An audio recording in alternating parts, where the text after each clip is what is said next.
The Fresh Prince of Bel-Air ruled the 90s as a neon-soaked empire of laughter, launching a superstar and defining a generation with its warmth.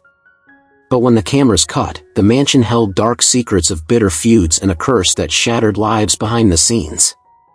From public breakdowns to a shocking, mysterious death that silenced a beloved icon, the reality was a nightmare far removed from the fairy tale. Join me as we uncover the staggering net worths of the survivors and reveal whose life ended in the most tragic, heart-wrenching poverty. James Avery portrayed the commanding yet lovable patriarch Philip Banks in 1990 at age 45, becoming the moral compass of the entire series. Despite being the second most important face on the show, his salary was a fraction of the star's, estimated at roughly $15,000 per week in the early seasons, which adjusts to about $35,000 today, a respectful sum to the common man but a mere crumb compared to the billion-dollar empire Will Smith built upon Avery's back. While the show runs in perpetual syndication generating massive wealth, Avery's estate sees a limited slice of that pie, a bitter reality of the supporting actor contract that fails to honor his monumental contribution to television history. The drama of his life was hidden behind his booming laugh. He quietly battled severe heart disease, a silent killer that stalked him even as he continued to work. The tragedy struck during what should have been a routine open-heart surgery to save his life. Instead of waking up to a new year, he suffered catastrophic complications while on the operating table, bleeding out in a hospital room while the rest of the world prepared to pop champagne.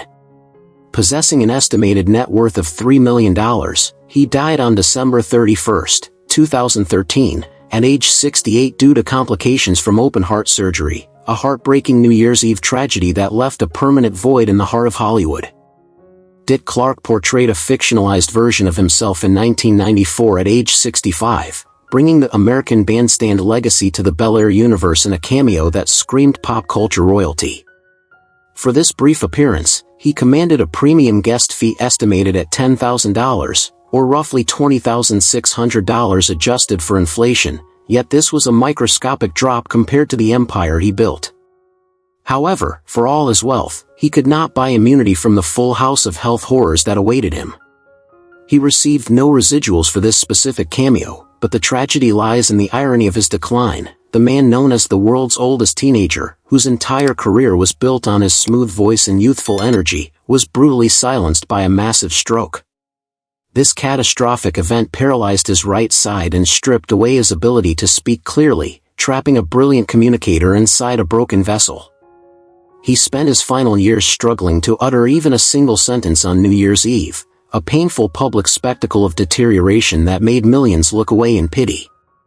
Possessing a staggering net worth of $200 million, he died on April 18, 2012, at age 82 due to a massive heart attack following a prostate procedure, a sudden cardiac explosion that finally stopped the clock for the man who seemed timeless.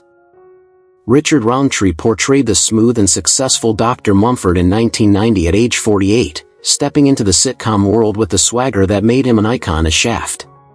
Despite his cinematic legend status, his pay for this guest spot was a humbling standard rate estimated at $2,500, which adjusts to roughly $5,800 today, a shocking devaluation of the first black action hero. He received no back-end royalties for this appearance, a bitter reality for a man who had already seen Hollywood exploit his image for blaxploitation profits without giving him his fair share. The true drama of his life was a terrifying biological betrayal that challenged his very manhood. He was diagnosed with male breast cancer, a rare and stigmatizing disease that forced him to undergo a double mastectomy. The man who was the ultimate symbol of masculine strength was forced to fight a woman's disease in the public eye, surviving that battle only to be hunted down later by a different, more aggressive killer. The darkness returned in his final year as his body was ravaged once again. Possessing an estimated net worth of $2 million, he died on October 24, 2023, at age 81 due to pancreatic cancer, a grueling and painful wasting away that finally took down the cat that won't cop out when there's danger all about. Virginia Capers portrayed the sweet yet feisty grandmother Hattie Banks in 1990 at age 65, bringing a Tony Award-winning pedigree to the sitcom format.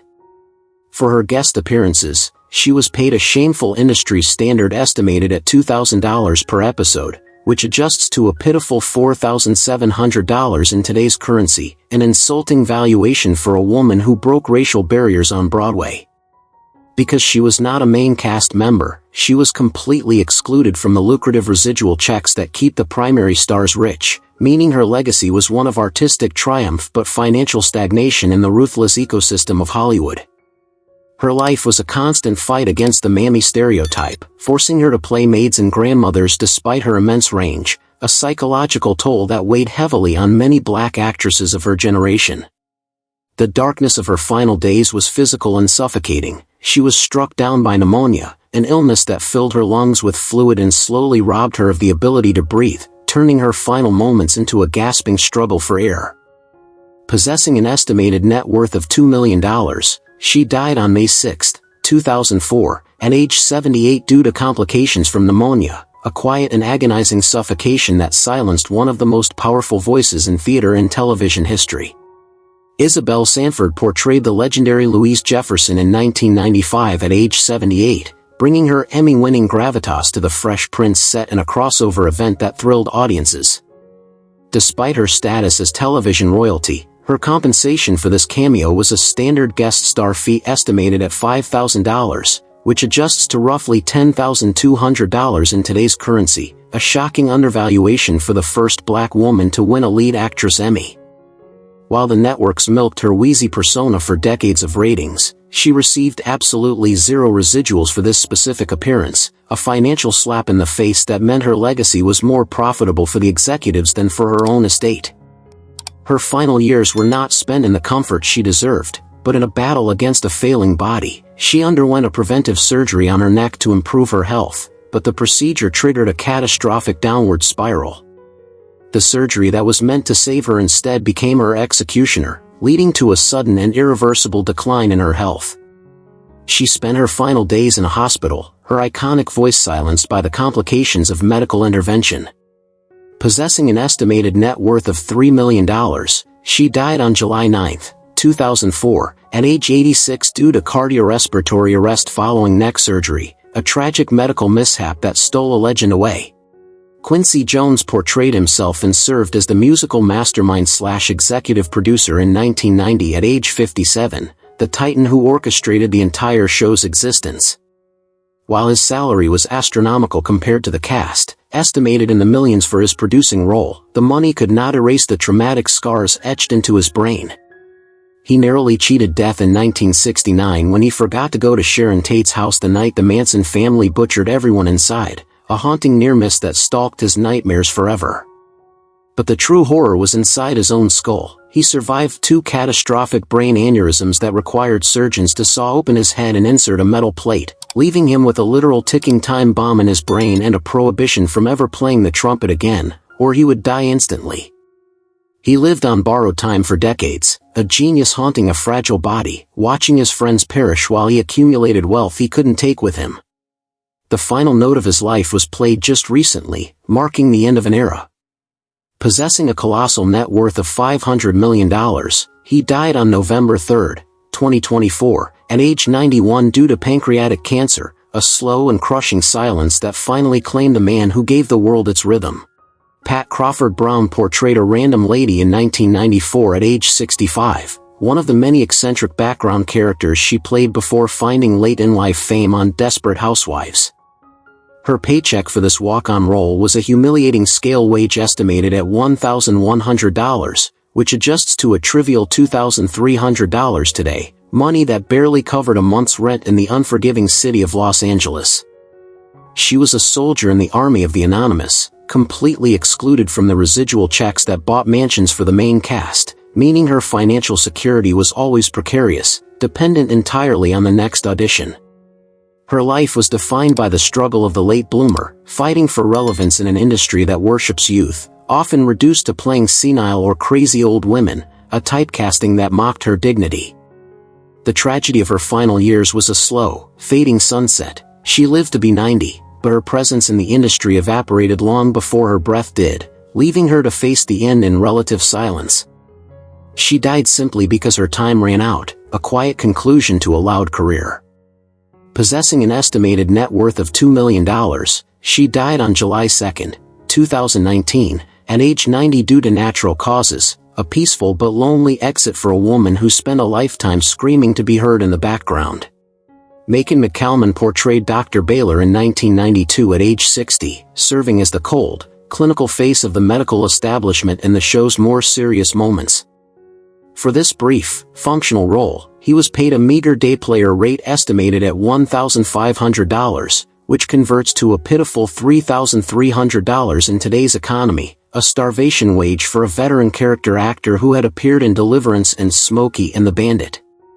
He was the ultimate victim of the Hollywood machine, a working actor who was chewed up and spit out, receiving zero back-end participation in the show's billion-dollar success, leaving him to hustle for bit parts well into his senior years just to survive.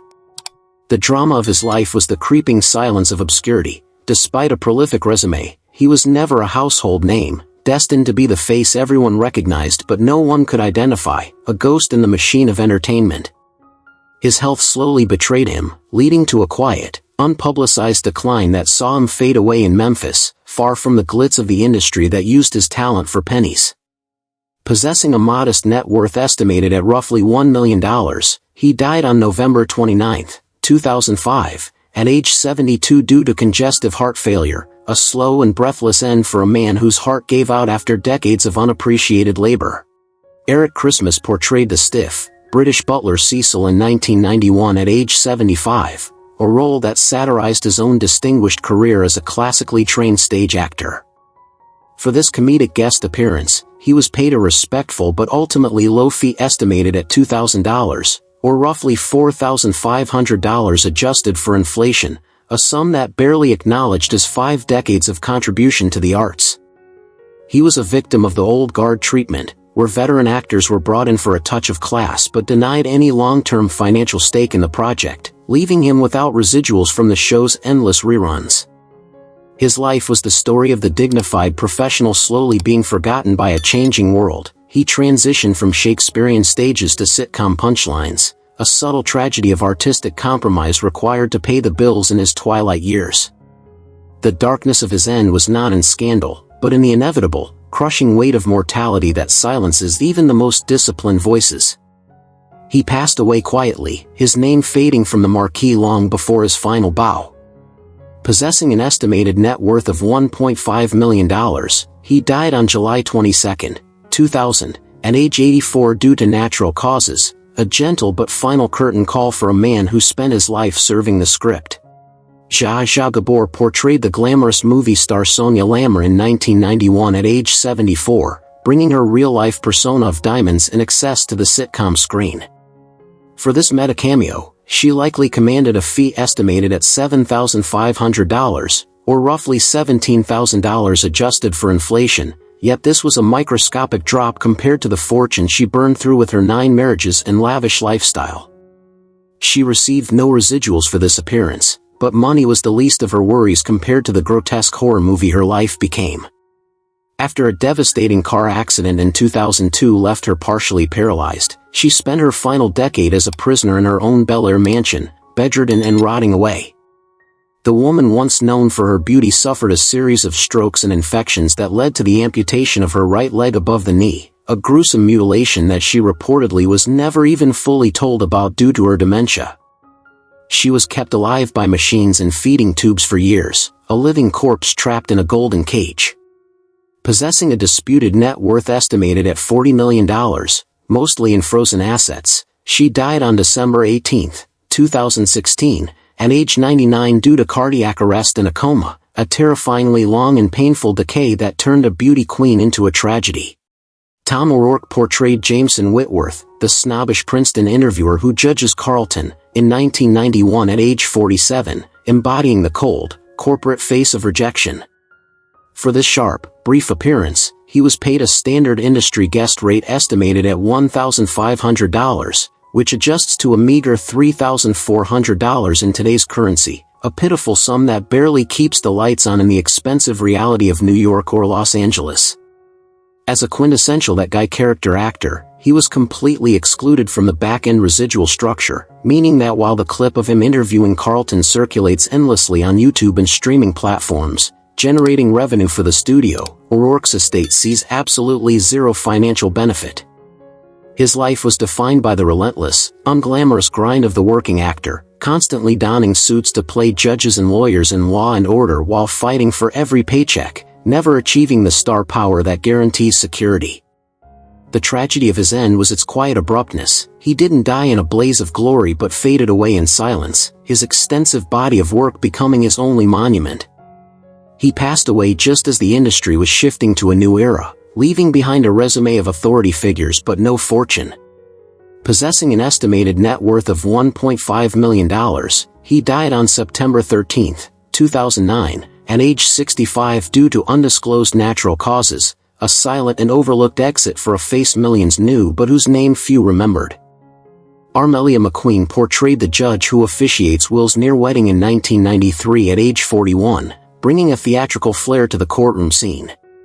For this day player role, she was paid a shameful industry minimum estimated at $1,400, which converts to a trivial $3,000 in today's money, a starvation wage for an actress who had graced the Broadway stage and ain't misbehavin'. She was a victim of the guest star trap, receiving absolutely zero back-end royalties, meaning she contributed her talent to a billion-dollar franchise for what amounted to pocket change, leaving her financial security perpetually fragile. Her life was a struggle for recognition in a Hollywood that often overlooked plus-sized black women, forcing her to fight for every scrap of screen time despite her immense talent and vocal power. The darkness of her end is shrouded in the mystery and chaos of the year 2020. She passed away suddenly, her light extinguished without warning, adding to the grim toll of a cursed year. There were no headlines, no parades, just a sudden silence where a booming voice used to be. Possessing a modest net worth estimated at $1 million, she died on October 3, 2020, at age 68 due to sudden complications from a brief illness, a shocking and lonely exit that left her fans wondering why the curtain fell so soon. Gregory Sierra portrayed Hector in 1992 at age 55, bringing his seasoned comedic chops to the role of the neighborhood nuisance. Despite his impressive pedigree from Sanford and Son and Barney Miller, his compensation for this guest spot was a disrespectful scale wage estimated at $2,000, or roughly $4,400 adjusted for inflation, a shocking devaluation of a Latino icon who paved the way for others. He received no residuals for this specific role, a bitter pill to swallow as he watched the show become a syndication juggernaut while his own opportunities began to dwindle with age. The drama of his final years was a slow, excruciating battle against a biological monster. He was diagnosed with stomach and colon cancer, a vicious disease that slowly ate away at his digestive system, turning the simple act of eating into torture. He spent his last days fighting a losing war against his own body, witnessing his strength evaporate while the world continued to laugh at his old characters, oblivious to his suffering. The man who once brought life to the screen was reduced to a shell, succumbing to the illness in a heartbreakingly long goodbye.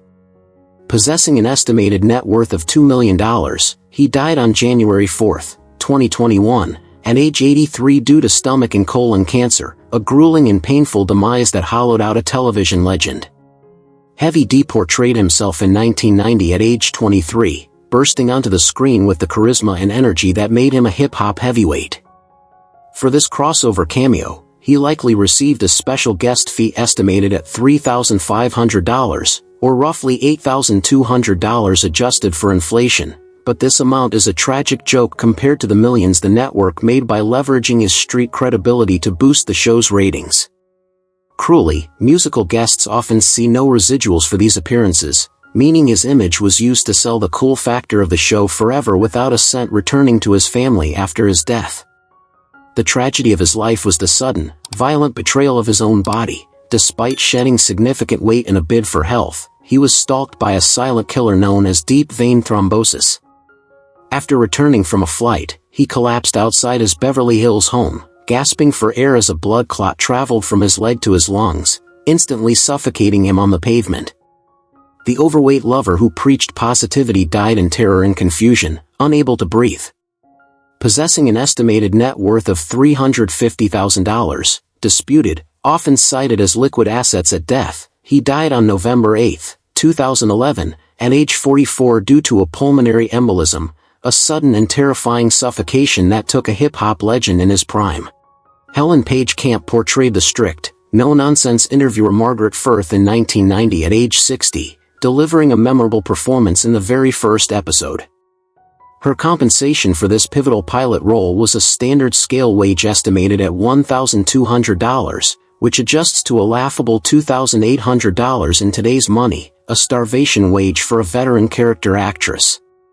She was a victim of the pilot curse, where actors in the first episode often sign contracts with zero long-term security, meaning she watched the show explode into a cultural juggernaut from her deathbed without seeing a penny of the future success.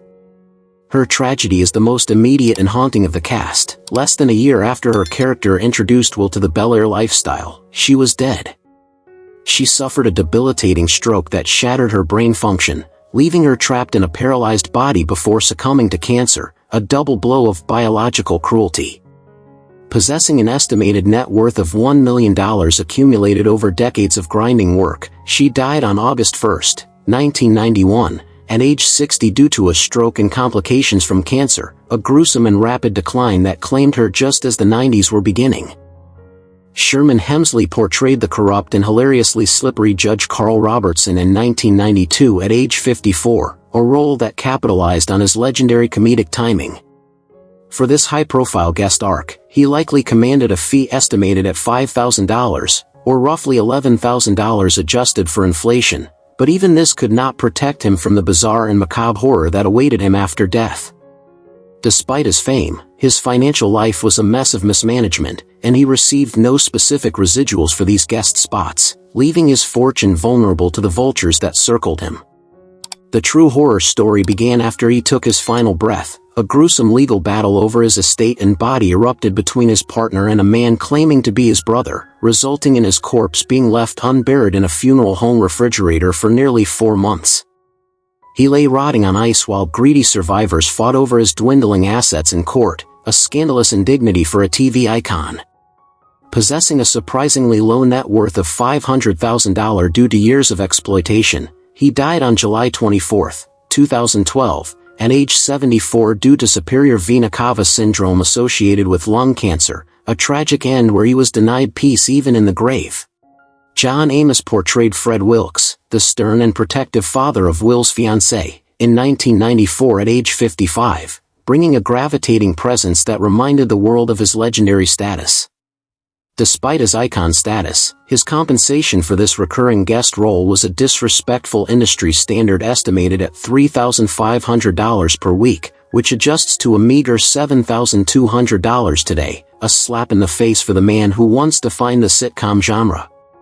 Cruelly, he was excluded from the massive syndication profits of The Fresh Prince, meaning while Will Smith built a dynasty, Amos was left to hustle well into his 80s just to survive.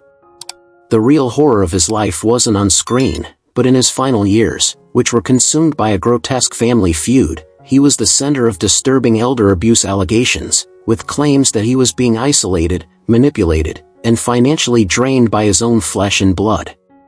The darkness deepened in his final days, as his death was kept a secret from his own daughter for over a month, leaving his body to be cremated before his loved ones could even say goodbye. Possessing an estimated net worth of $3 million, he died on August 21, 2024, at age 84 due to congestive heart failure, a tragic and chaotic end where the ultimate TV father was allegedly betrayed by his own family. Hugh Dane portrayed Fred Lomax Jr. and other various comedic bit parts starting in 1991 at age 49, serving as the reliable background humor that grounded the show's elite setting. For these thankless, walk-on roles, he was paid a starvation wage estimated at the Screen Actors Guild minimum of roughly $450 per day, which adjusts to a pathetic $1,000 in today's economy, money that evaporated instantly in the high-cost struggle of Los Angeles. He was the quintessential victim of the industry's meat grinder, receiving absolutely zero residuals for the millions of reruns aired globally, meaning he contributed to a billion-dollar franchise while remaining financially precarious. His life was defined by the silent grind of the working actor, forever recognized as that guy from the barbershop or the office but never paid enough to stop running the rat race. The tragedy of his existence was the quietness of his exit. After decades of making people laugh with just a look, his body began to fail him in secret, eaten away by a silent killer that he kept hidden from the public eye. Possessing a modest net worth estimated at roughly $500,000, he died on May 16, 2018, at age 75 due to pancreatic cancer, a brutal and agonizing disease that hollowed him out from the inside, extinguishing a comedic spark that was never truly compensated for its brilliance. Tony Longo portrayed the massive, intimidating Otis in 1991 at age 30, using his hulking physical frame to play the stereotypical tough guy. For this role, which reduced him to a visual gag based on his size, he was paid a standard scale rate estimated at $1,300, which adjusts to a pathetic $2,900 today, a wage that exploited his unique genetics for cheap laughs. He was completely cut out of the syndication goldmine, meaning that while the world laughed at his character for decades, his bank account remained stagnant, forcing him to accept typecast goon roles just to keep food on the table. The true tragedy of his life was the burden of his own body. The very size that got him work also placed a fatal strain on his heart, a ticking time bomb that he carried around daily. He didn't live to see old age, his life cut short in a shocking and sudden manner that left his family devastated. He went to sleep one night and simply never woke up, his heart stopping in the silence of his own home. Possessing an estimated net worth of $500,000, he died on June 21, 2015, at the tragically young age of 53 due to sudden cardiac arrest in his sleep, a quiet and premature death for a man who was larger than life. William Court portrayed the snobbish, elitist headmaster Wallace Thorvald in 1990 at age 54, the perfect foil to Will's street-smart character in the early episodes. For his work as a recurring antagonist, he was paid a meager day player rate estimated at $1,500 per episode, which converts to a trivial $3,500 today, money that vanished instantly in the high-cost living of Los Angeles. As a quintessential that guy character actor, he was entirely cut out of the back-end profits, meaning the millions of times his face was shown on screens globally generated absolutely $0 for his estate, a theft of labor that defines the industry. His drama was the sudden and shocking truncation of his career. Just as the show was hitting its peak popularity, Court vanished from the screen, struck down by a swift and fatal illness that the public barely noticed. He didn't live to see the show become a global phenomenon, his life extinguished in the blink of an eye. Possessing a modest net worth estimated at roughly $400,000, he died on September 23, 1993, at the shockingly young age of 57 due to natural causes likely linked to cancer, a quiet and premature exit that left him as a mere footnote in the show's history. Gilbert Lewis portrayed Joe Banks, Uncle Phil's tough-loving father, in 1990 at age 49, delivering a performance of gritty realism that grounded the sitcom's silliness. His pay for this emotional guest arc was a standard scale rate estimated at $1,500 per episode, which adjusts to a pitiful $3,500 today, money that vanished instantly in the high-cost struggle of the acting lifestyle. As a working-class character actor, he was completely cut out of the show's lucrative syndication deals, meaning while scenes of his character offering wisdom were shared millions of times online, he died without seeing a penny of that digital wealth. His life was defined by the anonymity of the that guy actor, a face etched with character but a name that the public constantly forgot, leaving him to labor in the shadows of the stars he supported. The drama of his existence was the quiet, uncelebrated grind, ending not with a gala but with a slow fade into the void. He passed away largely unnoticed by the mainstream press, a final indignity for a man who played such pivotal roles. Possessing a modest net worth estimated at $1 million, he died on May 7, 2015, at age 74 due to natural causes, a quiet and lonely conclusion for the man who played the grandfather everyone wished they had. Al Fan portrayed the gritty boxing coach Herman Clifford in 1992 at age 65, bringing a lifetime of theater discipline to the comedic ring. For this physically demanding guest role, he was paid a meager industry wage estimated at $1,600, which converts to roughly $3,500 in today's currency, an insult to a man who founded a legendary theatrical ensemble and trained Denzel Washington. He was a victim of Hollywood's systemic erasure of black pioneers. Despite his monumental contributions to the arts, he received zero residuals from the Fresh Prince empire, leaving his legacy rich in respect but poor in dollars. His life has been a relentless battle to keep independent black theater alive in a world that refuses to fund it, forcing him to work and teach well into his 90s just to ensure the next generation has a chance.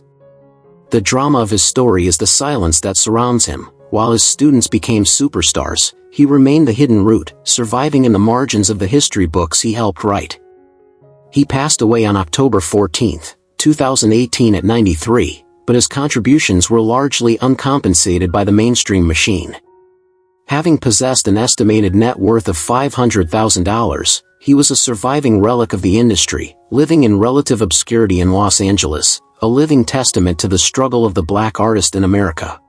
From dazzling fame to heartbreaking tragedies, the real lives of the Fresh Prince of Bel-Air cast prove that reality is often crueler than fiction. Whose fate, or massive net worth, shocked you the most? Let us know in the comments below. Don't forget to like and subscribe for more deep dives into Hollywood's darkest secrets. See you in the next video.